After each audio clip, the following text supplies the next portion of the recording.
शेतकऱ्यांना कर्जमाफीसाठी आणखी 4 ते 6 महिने वाट पाहावी लागणार आहे। कृषी मंत्री माणिकराव कोकाटे यांनी याबद्दलची माहिती दिली आहे। पुण्यात आयोजित कार्यक्रमात ते बोलत होते। राज्य सरकारची आर्थिक स्थिती बरी झाल्यानंतर शेतकरी कर्जमाफीचा निर्णय होणार असल्याचं त्यांनी सांगितलं। विशेष म्हणजे सत्तेत आल्यानंतर लगेचच शेतकऱ्यांना कर्जमाफी दिली जाईल असं महायुतीच्या नेत्यांनी विधानसभा निवडणुकीच्या प्रचारावेळी सांगितलं होतं।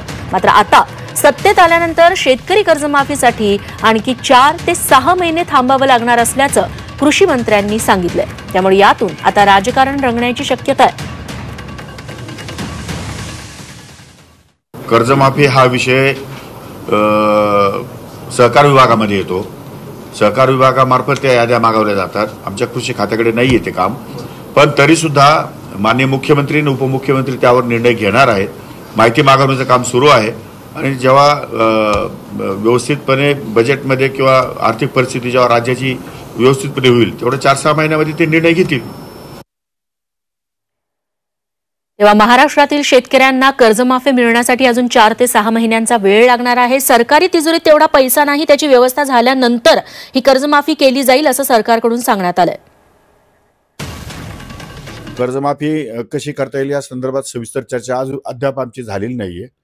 तर कॅबिनेट मंत्रिमंडळामध्ये हा जेव्हा विषय येईल त्यावेळेस आम्ही चर्चा करू आणि त्या धोरणात्मक निर्णय घेऊ। नमस्कार, बीबीसी मराठीमध्ये तुमच्या सगळ्यांचं स्वागत आहे। आपल्यासोबत महाराष्ट्र राज्याचे नवनिर्वाचित कृषी मंत्री माणिकराव कोकाटे आहेत। सर, बीबीसी मराठीमध्ये स्वागत आहे। पहिला प्रश्न, कोणते मुद्द्यांना प्राधान्य असणार आहे? शेती संदर्भातल्या कोणते मुद्दे सोडवण्याला प्रायोरिटी असणार आहे?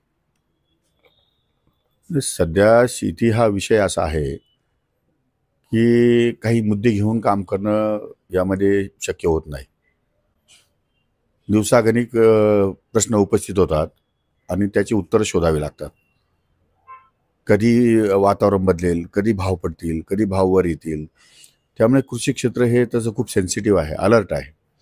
24/7 काम करावं लागतं। त्यामुळे प्रश्न उपस्थित झाल्याशिवाय त्याच्यावरती तोडगा काढता येत नाही आणि अननेसेसरीली अगोदरच एखाद्या गोष्टीचं भाष्य करणं, जी गोष्ट घडलीच नाही किंवा घडणारही नाही, ते काही योग्य होणार नाही। त्यामुळे जशी जशी परिस्थिती बदलेल तसं त्यावर उपाययोजना करण्यात येतील किंवा त्यावरती आपला निर्णय घेता येईल। जसं तुम्ही सांगितलं की जसे प्रश्न उपस्थित होतील तसे निर्णय घेतले जाईल।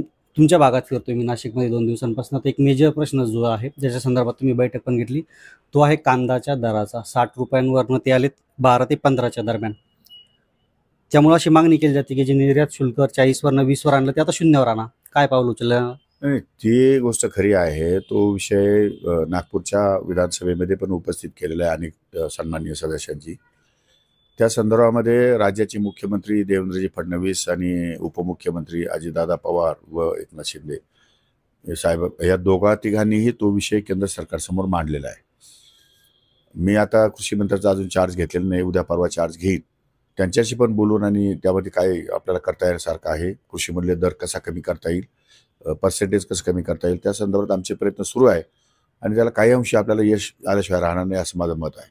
एक जो मुद्दा आहे तो द्राक्षा संदर्भातला, तुम्ही स्वतः बैठक घेतली, व्यापारी फसवणूक करतायत शेतकऱ्यांची, आणि दुसरं जो फिरताना जाणवतो की बरेच शेतकरी हजारो एकरवरच्या द्राक्ष बागा काढल्यात कारण हवामान बदलाचा फटका बसतोय। तर शेतकऱ्यांचं म्हणणं आहे की क्रॉप कव्हरला जर का अनुदान भेटलं तर फायदा होईल, पावसामुळे नुकसान कमी होईल त्याचं। तर या संदर्भात काही आता तुम्ही सुरुवात करणार आहे का अशा काही निर्णयांपासून? नाही, क्रॉप कव्हरला अनुदान देण्यासंदर्भामध्ये किंवा क्रॉप कव्हर शेतकऱ्यांच्या संदर्भामध्ये मी खूप सकारात्मक आहे, पण त्याचे पण काही निगेटिव्ह रिझल्ट्स आहेत। म्हणजे क्रॉप कव्हर केल्यामुळे 100% बेनिफिट मिळेल असंही नाही, पण ते प्लॅस्टिकचं कव्हर आहे, त्याच्यामुळे त्याच्या खालची आर्द्रता कमी जास्त प्रमाणात होते, वातावरणात बदल होतात, सूर्यप्रकाश व्यवस्थित मिळत नाही, हवा खेळती राहत नाही। त्यामुळे जे काही पोषक वातावरण द्राक्ष बागाला असायला पाहिजे त्याच्यावरती परिणाम होतो।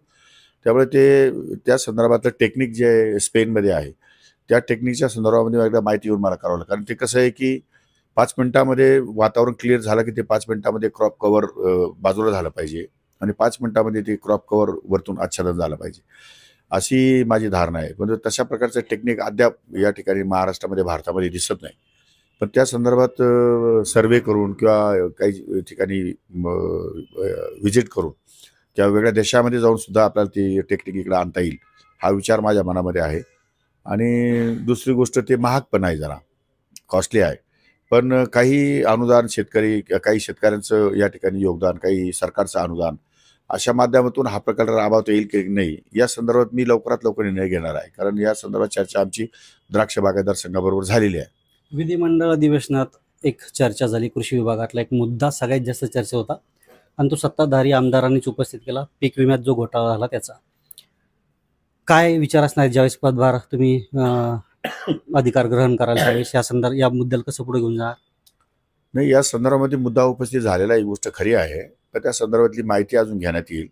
माननीय मुख्यमंत्री आणि उपमुख्यमंत्र्यांना उत्तर पण दिलेलं आहे आणि त्या संदर्भातली चौकशी सुरू आहे. चौकशीचा अहवाल आल्यानंतर मी मुख्यमंत्री आणि उपमुख्यमंत्री दोघांशीही या ठिकाणी चर्चा करेल आणि त्यातून जी काही कायदेशीर कारवाई करणं शक्य आहे ती कायदेशीर कारवाई करण्यात येईल.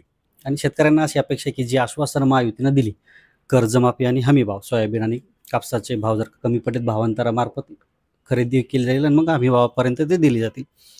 तर ही आश्वासनं शेतकऱ्यांना दिलेली पूर्ण करण्यासाठी काय प्रयत्न केले जाणार? एक तर कर्जमाफी आणि दुसरं चांगले भाव. नाही, आता हमी भावावरती सोयाबीनची खरेदी सुरू आहे महाराष्ट्रात. बऱ्याच ठिकाणी केंद्र वाढवा अशी मागणी आहे आणि जो काही मर्यादा घातली होती ती पण वाढवा अशी काही सन्माननीय सदस्यांनी मागणी हाऊसमध्ये केलेली आहे. त्या संदर्भात सुद्धा अजून माहिती मी अद्याप घेतलेली नाही.